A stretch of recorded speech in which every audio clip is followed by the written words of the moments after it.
안녕하세요. 배신의 장미입니다.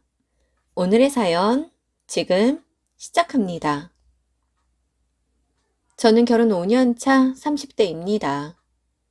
5년 전 결혼을 허락받기 위해 시댁에 인사를 갔을 때 시부모님은 아주버님과 함께 살고 계셨습니다. 아무래도 요즘엔 합가하는 사람들이 많지 않다 보니 그렇게 사는 모습이 조금은 생소해 보이기도 했습니다.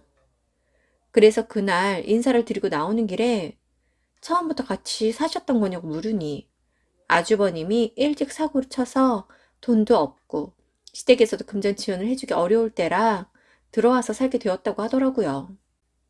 시댁에선 합가해서 살면서 돈 벌어 이사 나가라고 했다던데 10년째 합가 중이라고 합니다.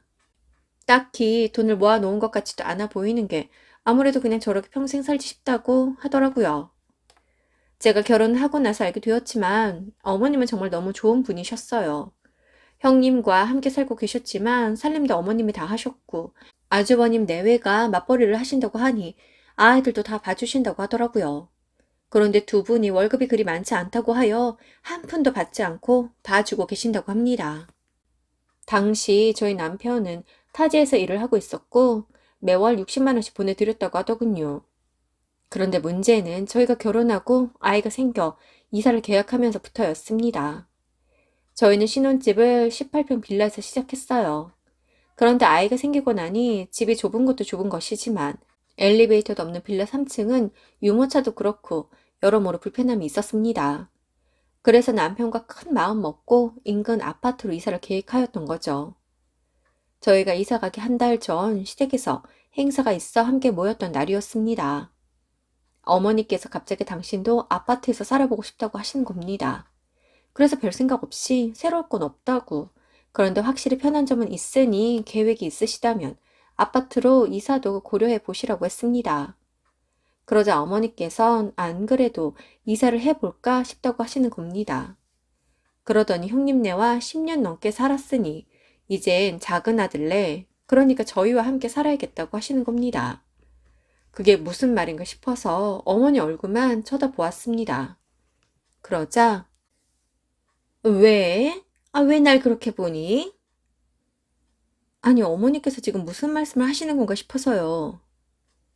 아니, 무슨 말을 하긴. 이젠 너네랑 살겠다고 말하고 있는 거야. 갑자기요? 아무 의논도 하지 않고요? 대체 왜 저희랑 살아야 한다고 하시는 건데요? 왜냐고? 부모가 자식이랑 살겠다는데 이유가 필요하니? 어머님, 아버님이 아들과 살겠다는 거면 모르겠지만 저희 가족과 살겠다고 하시는 거니 납득할 만한 이유가 필요할 거 아닐까요? 참, 기가 막혀서. 시부모가 그런다고 하면 그러는 거지.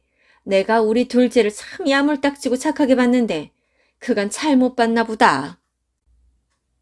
어머니, 전 다른 건 다 모르겠고요. 이유도 궁금하지 않아요.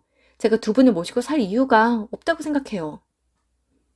그렇게 이야기하며 형님네를 보니 감추고 싶어도 못 감출 만큼 얼굴에 미소가 가득하더군요. 어머니, 전 오늘 이야기 못 들은 것으로 할 테니 어머님도 오늘 이야기 입 밖으로 꺼낸 적 없는 것으로 해주세요. 너는 뭐 그게 말로 하면 그렇게 금방 쉽니? 내가 뭐 아무 생각도 없이 같이 살아야겠다고 생각한 줄 알아? 너희 맞벌이 하잖아. 애도 낳았는데 앞으로는 어쩔 건데. 우리랑 같이 살면 우리가 애도 봐주고 얼마나 좋니? 어머니, 그런 걱정은 안 하셔도 돼요. 저는 지금 육아휴직 중이라 앞으로 거의 1년간은 출근 없이 육아만 할 수 있고요. 복직할 때 회사 안에 있는 직장 어린이집에 아이 데리고 다닐 예정이에요. 저희 회사가 복지는 참 잘 되어 있거든요. 그렇게 어머님이 굳이 도와주실 그런 일은 생기지 않을 거예요. 지금처럼 각자의 위치에서 살면 되는 거니 애써 변화를 주시려고 하지 마시고 특히 굳이 저희 때문이라는 그런 생각은 하지 말아주세요. 뭐? 세상에 어느 시애미가 손주들을 봐준다고 이렇게 나선다니? 내가 이렇게 자진해서 해줄 때 고마운 줄 알아야지. 그때 제 남편이 엄마 됐어요. 안 그래도 된다고. 대체 왜 그러는데? 굳이 이제 와서 우리랑 같이 살려는 이유가 뭐예요? 우리 집이 넓은 것도 아니고 25평인데 굳이 여기서 같이 부비며 살아야겠어? 엄마 집은 34평이잖아요. 아휴, 그냥 지금처럼 살아요. 지금 집 크기 때문에 안 되겠다, 이거냐? 아이, 그러면 너희가 이 집으로 들어오고, 큰애들 보고, 너희 집에 들어가서 살라고 하자. 아이, 그러면 되니? 아, 뭐야. 말이 다르잖아. 아파트에서 살고 싶다며. 엄마 집은 빌라인데, 우리가 이리 들어오는 거면 엄마 입장에서 똑같은 거잖아. 아, 대체 갑자기 이런 이유가 뭔데? 저희는 어머님이 하신 이야기를 듣고는 진짜 어이가 없었습니다. 앞에서도 이야기한 바와 같이 아주버님네는 일찌감치 사고를 쳐 결혼하는 바람에 손에 쥐인 거 하나 없이 시작해 시댁에서 결혼 생활을 시작했습니다. 그리고는 아직까지도 함께 살고 있었던 거지요. 그분들도 얼마나 분가가 하고 싶겠어요. 하지만 집 마련하기 위한 돈을 모으는 게 쉬운 게 아니잖아요. 두 분의 벌이도 그저 그렇고 워낙 먹고 쓰기 좋아하는지라 결혼 10년이 넘도록 5천만 원도 못 모았다는 것 같더군요. 제 생각만 같을 순 없겠지만 제가 생각했을 때는 둘이 아무리 못 벌어도 10년이면 5천은 모아놔야 했을 것 같은데 그러지 못해 이사를 못 가고 있었던 거라고 합니다. 그러다 얼마 전에 아주버님 댁이 분가를 하겠다 뭐 어쩐다 하면서 이야기가 나왔었다더라고요. 처음에 결혼할 당시 시댁에서도 큰아들의 결혼 생활에 일치 해준 게 없었기 때문에 나중에 분가하게 되면 당신들께서 5천만 원은 보태어 주시겠다고 약속을 하셨다고 합니다. 형님이 아주버님에게 분가를 하자고 계속해서 볶아대니 아주버님께서는 본인들이 갖고 있는 돈에 시댁에서 5천만 원 보태면 어디 가서 대출 끼고 전세는 살 수 있을 것 같아서 분가를 하겠다고 하셨나 보더라고요. 그런데 막상 시부모님께서도 약속하신 5천만 원이 없으셨던 거죠. 말씀으론 원래 있었다고 하시는데 큰아들네랑 살다 보니 생활비도 배로 들고 손주들도 키우는데 꺼내 쓰고 하다 보니 돈이 얼마 안 남았다고 하더랍니다. 그거랑 저희와 합가하는 거랑 무슨 상관인가 싶지요? 시부모님께서는 큰 아들네랑 그만 살고 싶기도 했던 겁니다. 형님께서 정말 철 없을 때 시집 와서 며느리이지만 철없는 딸처럼 굴었고 어머님은 어려서 뭐 모르려니 하면서 다 해주시다 보니 정작 너무 힘드셨던 거죠. 하다못해 며느리 팬티까지 손수 빨아서 정리해 가져다 줬으면 말 다 했죠? 안 해주면 일주일이고 이주일이고 빨래도 안 한다고 합니다. 앓느니 죽는다고 보다 못해 어머님이 늘 다 해주셨던 거죠. 당신께서도 이제 나이가 60 중반을 바라보는 만큼 이젠 며느리 뒤치다거리도 하기 싫었는데 분가를 이야기하니 이 김에 내보내고 싶었던 거죠. 그런데 돈이 없으니 어떻게 해야 하나 고민을 하다가 당신들께서 저희와 같이 살고 싶다는 핑계를 만들어 저희 집으로 들어오시고 살고 계시던 집은 형님네를 주시려는 거였습니다. 고래 싸움에 새우 등 터진다고 저희가 왜 그래야 하는지 이해를 할 수 없었습니다. 그래서 단호하게 그럴 수 없다고 하고 집으로 돌아와 버렸습니다. 어머님은 저희에게 몇 번을 시부모가 말하는데 어떻게 안 된다는 말을 할 수가 있냐며 야단이셨지만 한 번 코 꿰면 빠져나갈 수 없다는 것을 알고 있었기에 한사코 안 된다고 그렇게 할 수 없다고 이야기했습니다. 그런데 그로부터 이틀 뒤 형님에게서 전화가 왔습니다. 무슨 얘기할지 뻔하지 않나요? 어머님과 합가하라고 하겠지요. 전화 받지 않고 그딴 말 듣지 않으면 그만이긴 할 겁니다. 하지만 제가 피한다고 끝이 아니라 정확하게 상황 파악이 되게 하여 시댁과 저희가 합가할 이유가 없다는 것을 명확히 알려줘야 더는 억지를 부리지 못할 것 같아 전화를 받았습니다. 여보세요? 형님, 어쩐 일이세요? 어쩐 일이냐고? 동서, 그저께 있었던 일 어떻게 생각해? 그저께요? 무슨 일이요? 진짜 모르는 거야? 알면서도 모르는 척 하는 거야? 형님, 빙빙 돌리지 말고 그냥 이야기하세요. 뭔데요? 어머님이 동서한테 합가 이야기하셨잖아. 어른이 이야기하시는데 어떻게 단칼에 안 된다고 말할 수가 있어? 지금 어머님 상심이 크셔. 그래서 말인데 오늘쯤 그냥 모르는 척 알겠다고 합가하자고 말씀드리는 게 나을 것 같아서 내가 살짝 알려주는 거야. 그런 거 참견 안 하셔도 돼요. 저희가 결정해야 할 문제잖아요. 전 그때 분명히 말씀드렸어요. 합가하지 못한다고요. 합가하지 않아요. 그러니까 형님도 가타부타 참견하지 말아주세요. 동서, 지금 뭔가 착각하나 본데 동서에게 합가 이야기를 꺼낸 사람은 시어머니이고 가운데서 중재 역할을 하는 나는 동서의 손이 형님이야. 동서는 우리 집안에서 가장 서열이 낮다고. 뭐래. 지금 조선시대야 뭐야? 서열이 뭐 어쩌라고요. 그래서 어쩌라는 건데요. 어머니 모시고 가서 살아라. 이거예요? 지금 그래야만 하는 상황이잖아? 그래야만 하는 상황이 어디 있어요. 당사자인 우리는 알지도 못했던 일들인데? 어머, 그래서 어머니 말씀을 거역하겠다? 형님, 잘 생각해 보세요. 저희와 시부모님이 합가를 하면 가장 득보는 사람이 누구예요? 바로 형님이잖아요. 그러니까 형님이 나서서 지금 이러는 거 아니겠어요? 형님 성격이 가족이라도 다른 사람들 일에 일적 관심도 없는 사람인데 굳이 나서서 중재라는 아름다운 단어 뒤에 숨어서 이러는 이유가 뭐겠어요? 왜요? 형님도 이제 형님 가족끼리만 살아보고 싶어서 그래요? 그래. 말이 나왔으니 솔직하게 말할게. 이젠 우리도 우리 가족끼리 살아보고 싶어. 난 22살 그 어린 나이부터 해서 지금까지 시부모님 모시고 살았어. 정말 대단하지 않니? 우리가 이 정도 했으면 이젠 동선의 몫이라고 생각해.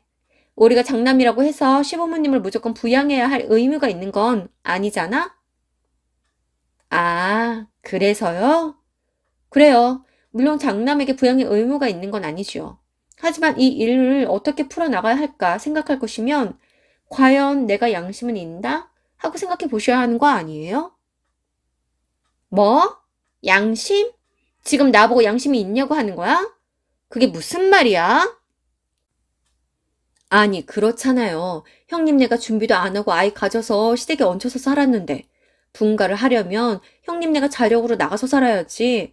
왜 시부모님이 저희 집으로 오시는 것으로 형님의 분가가 이루어져야 하는데요? 전 형님네가 어떻게 살든 상관없어요. 다만 저희에게 피해 주지 마세요. 저 정말 그것만은 못 참아요. 동서, 지금 무슨 말을 그렇게 해? 그땐 우리 사정이 그래서 그렇게 합가를 했지만 어쨌든 우리가 시부모님을 10년 넘게 모셨잖아. 그걸로 이야기는 끝난 거 아니야? 나만 며느리고 그 사람만 아들이니? 동서도 며느리고 서방님도 아들이야. 난 동서보다도 더 어린 나이부터 같이 모시고 살았어. 그러니까 두 분 돌아가실 때까지는 동서가 모시고 살아. 모시고 살았다고? 얹혀 산 게 아니라? 진짜. 형님이라고 꼬박꼬박 대우해주니 내가 웃음니? 이놈의 집구석은 맨날 서열이 뭐 어쩌고 하던데 계급장 떼고 얘기해보자. 나보다 나이도 어린 걸 형님이라고 대우 좀 해줬더니 진짜 내가 그렇게 만만해? 난 너 같지 않아. 생각 없이 애부터 가져서 어쩔 수 없이 시집온 너랑 나랑은 다르다고. 그렇게 분가가 하고 싶으면 갖고 있는 돈으로 월세라도 나가. 진짜 우리 가족에게 불똥 하나라도 튀면 나 진짜 너희 친정까지 찾아가서 뒤집어 버릴 수 있어. 알겠어? 형님은 저희 그 말에 더 이상 이야기를 하지 못하고 전화를 끊더군요. 그렇게 합가 이야기가 잠잠해지나 했더니 어머님이 저희 남편에게 전화를 해. 왜 합가를 할 수 없는 것이냐고. 작은 아들이랑도 살아보고 싶다며 고집을 부리시더랍니다.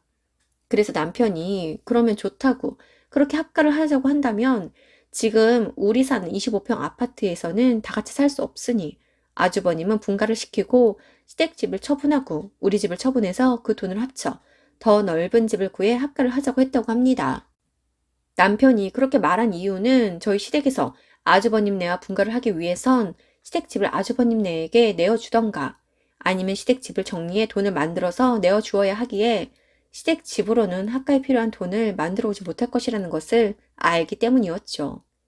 이렇게까지 시부모님과의 합가를 극렬히 꺼려하는 저희가 이해가 안 될 수도 있지만 저희야말로 솔직히 왜 합가를 해야 하는지 이해를 할 수 없었습니다. 대체 저희가 왜 시부모님과 합가를 해야 하죠?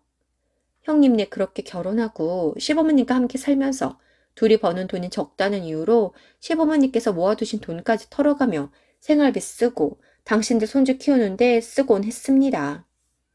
옆에서 볼 때 결혼할 때 집 마련 안 해줬다고 해도 10년간 형님네에게 들어간 돈이 집 한 채 값은 좋게 되는 듯 하더군요. 하지만 그런 거에 대해 저와 남편이 가타부타 참견할 일은 아닌 것 같아서 그냥 아무 말 하지 않았던 거예요.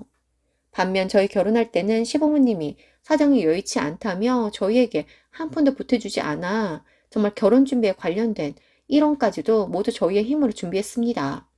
다행히 저희가 그럴 능력이 되었어요.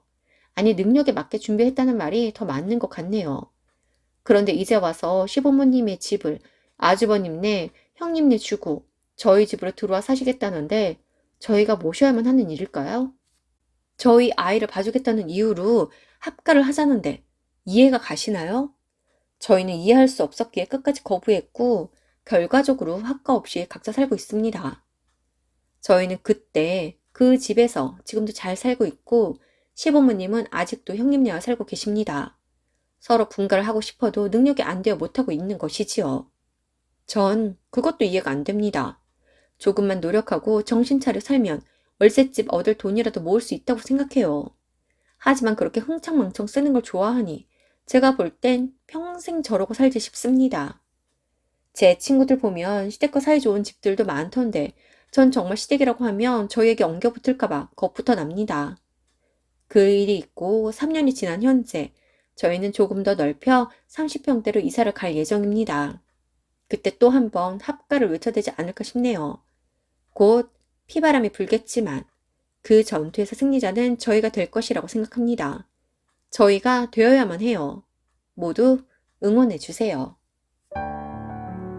오늘도 함께 해주셔서 감사합니다. 여러분 행복하세요.